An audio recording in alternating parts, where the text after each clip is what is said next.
Where'd you meet Jimel at, and how old was you when you met him? When I met Jimel, I must have been maybe 14, 15, maybe younger, because Jimel lived over there by the Avalon Gardens on the other side over there, and not that we didn't go over there, and he wasn't buffed at the time, you know. Most people started buffing as they saw how the Avenues, a lot of them that hadn't been to the pen, was buffed. And Jimel was one of them that started working out and swelling up. And after that, and I must have been, 14 or something like that. I remember when I wasn't there, but I heard when he got shot in front of William Yates' mother's house, you know, and I don't know who did it or whatever, but it was part of when the gunplay started taking place. Was you surprised to find out he became a Crip? Jimel? No, not really, because him and Raymond was kind of close, you know. But I wasn't surprised because Jimel was another guy that came over to the area, and you know. That kind of emulated the big buff guys over there. Craig was the biggest dude around, you know, Craig Monson. You know, he wasn't as tall as Donnie Boy, but for his arms and chest and width, he was swole, you know. So, and a lot of these guys was big that hadn't even been to the pen. So when you see them, you think they just getting out the pen, because that's people's image. When you go to the pen, you swell up. These guys were swole even before they went to the pen. A lot of them never went to the pen. So a lot of Avenues was buff from just lifting weights on the street, you know. And but Jimel, he was one of the guys from over there by Avalon Garden that started coming around. You know, he was cool. You know, I never had no problems with him, you know, and I never forget, I saw Jimel in the gym on 108th hitting a heavy bag. And he was still buffed up, but it didn't look like he was cut up, you know. And this was after kind of like my career was over, you know, and we was talking a minute. But yeah, I knew Jimel for years. I kind of regret what he said on tape about Tookie. He shouldn't have said no shit like that, you know, because Arnold should have granted Tookie clemency. There's people in prison that they didn't give the death penalty. They did much worse until, look at Manson. They let him live out his days, talking about, like, you know, so Arnold could have granted that, but I think Arnold was just jealous, you know, if here's a black man just as big as you know, without all roided up. You know, and I think he should have granted Tookie clemency. Yeah, a lot of people feel that way. Yeah. Let's go back to Drew. Was it a lot of fights when you was at Drew? Yeah, it was a lot of fights because, you know, the people over there from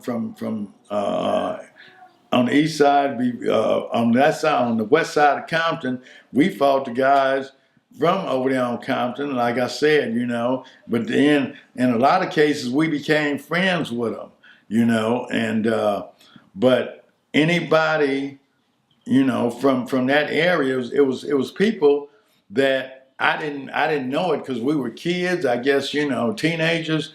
They tell me today, oh, I wouldn't come over there during that time.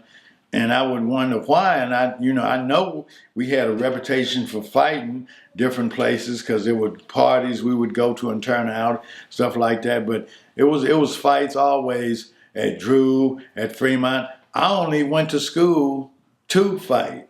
After I learned to read and write, I knew history.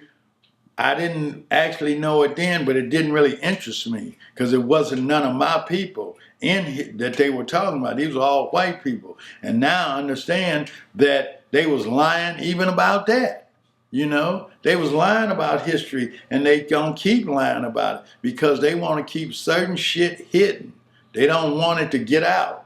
you know, how they did the Indians. They portrayed Davy Crockett, Daniel Boone as great frontiersmen. They was murderers. That's all they was. You ask the Indians. So, but I knew once I learned to read and write, I could pick up a book and learn more than what they trying to program in your head to be.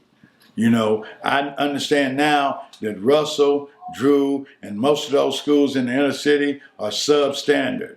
They don't have the up-to-date equipment like these schools in the Valley or Beverly Hills got, you know, and so it's substandard. I didn't know it at the time. You know, I'm not blaming them for not learning more, but I learned most of my stuff in prison, reading, you know, from jail, you know, and really understanding how the world works, you know, by seeing how the government who claims to be for the people, by the people, and all that shit ain't really for the people or by the people. It's for big corporations that make them donations to their campaign.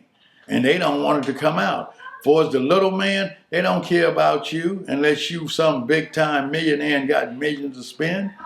And, you know, so our people got to wake up as a whole. The dream that they had, that Martin had, is a nightmare. We still dreaming.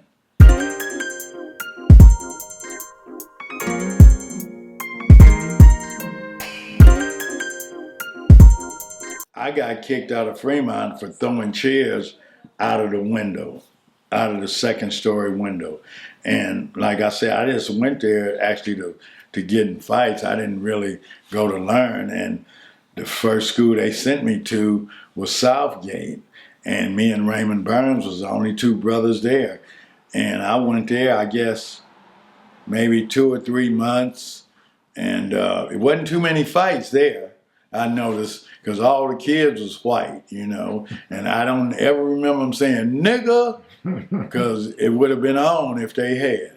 But that was the story of me and Raymond Burns going there. I eventually got kicked out of there, left there, and went to Locke High School. And I repeated the same behavior. I would go to Locke and go to class just until nutrition.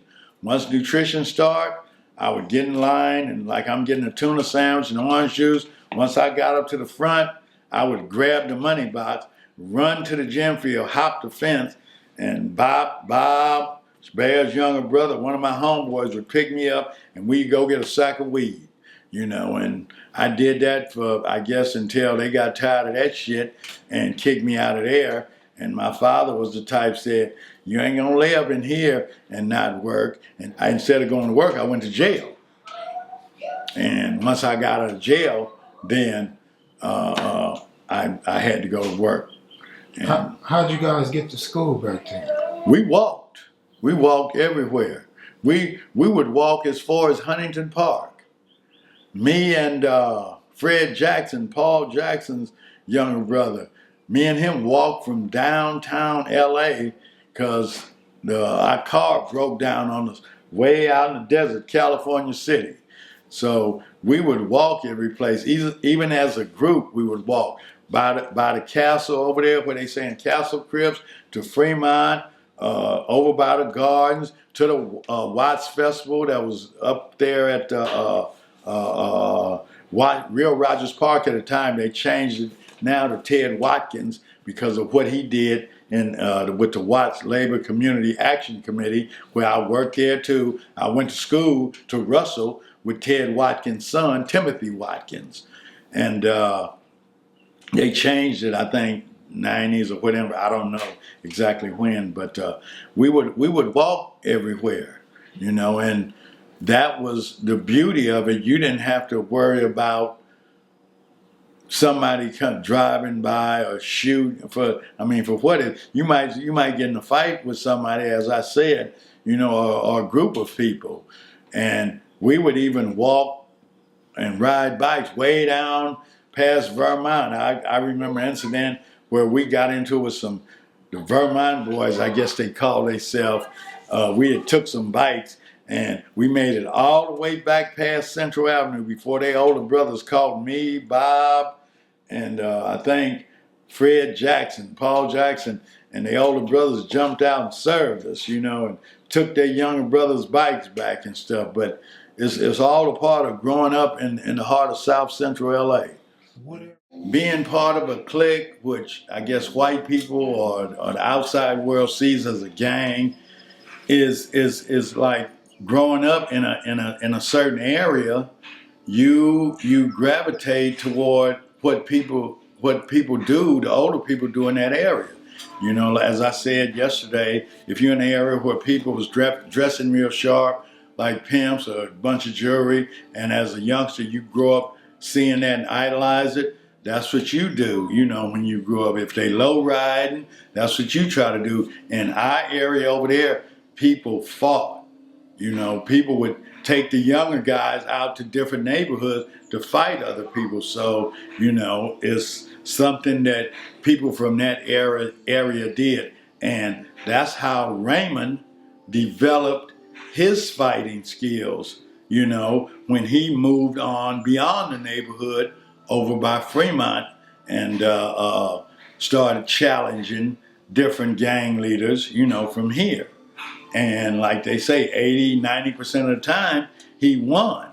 But it's people in that area that he came from before he started the Crips that he couldn't fade. And my brother was one of them, David Stephens, Buzzard.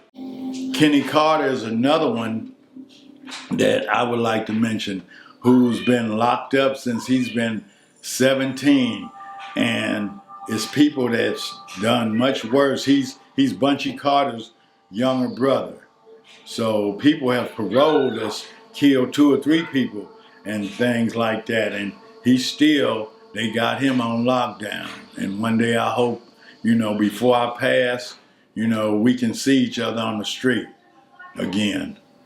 The point being that it was fighters over there. And that's how Raymond developed his fighting skills from coming up over there, around us. But there was people in the neighborhood, as good as Raymond was, because Raymond was stocky built, like a little caveman, strong, but there was people over there he couldn't fade. Did he lift weights with guys over there? Yeah, I think he lifted weights with Donnie Boy and Boo and William Yates. They call him Knife, who's deceased now. Who else? Bear would go over there sometime. What about you? I would go over there sometime, but I never really got into the weight thing. I was trying to chase girls at the time and dress a little sharper, and stuff like that. But I never really got into the weight thing till I got locked up. All right, look, there's a little confusion about your incarceration. Mm-hmm. So could you explain how that went? My incarceration, what happened when I said I was gone for 4 years, back when, during the 70s, when you got locked up, depending on your age or your crime or whatever, I don't know how the psychiatrists or psychologists, whoever determines it, they would send you to Tracy, to the guidance center, for a 90-day observation. And then I guess if you didn't get any trouble then or whatever, they would send you to YTS. And they wound up sending me to YTS, but it's called Youth Training School. It's directly across the street. It's across the street from Chino. So when you mess up enough at YTS, they send you over to Chino, the men's prison.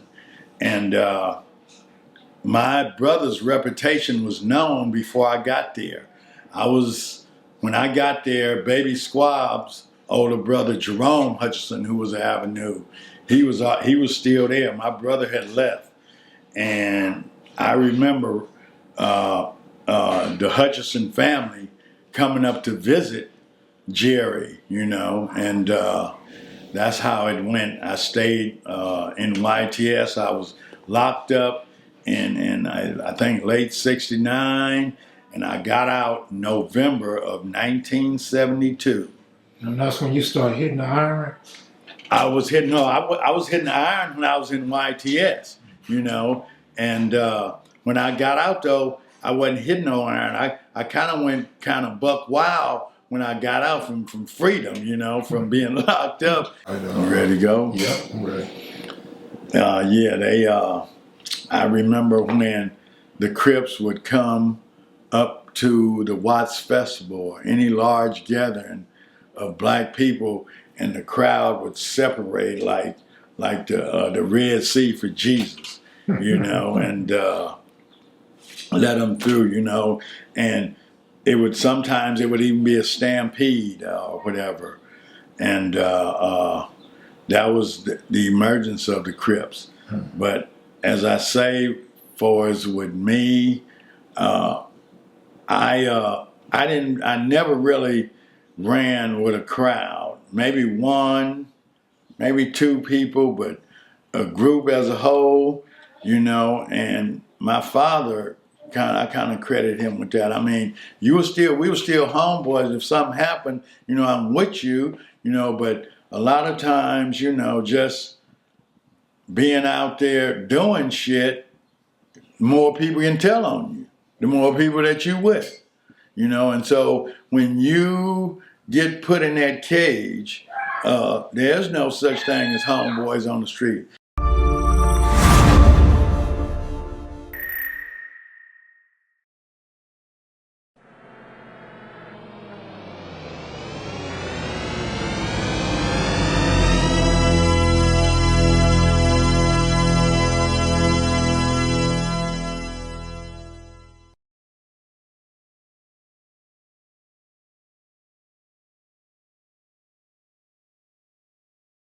Okay, so Jerome is the one put the name Slauson on it after the park. Okay, and that's in 52. See, but there was Slauson's own Slauson Park in 48.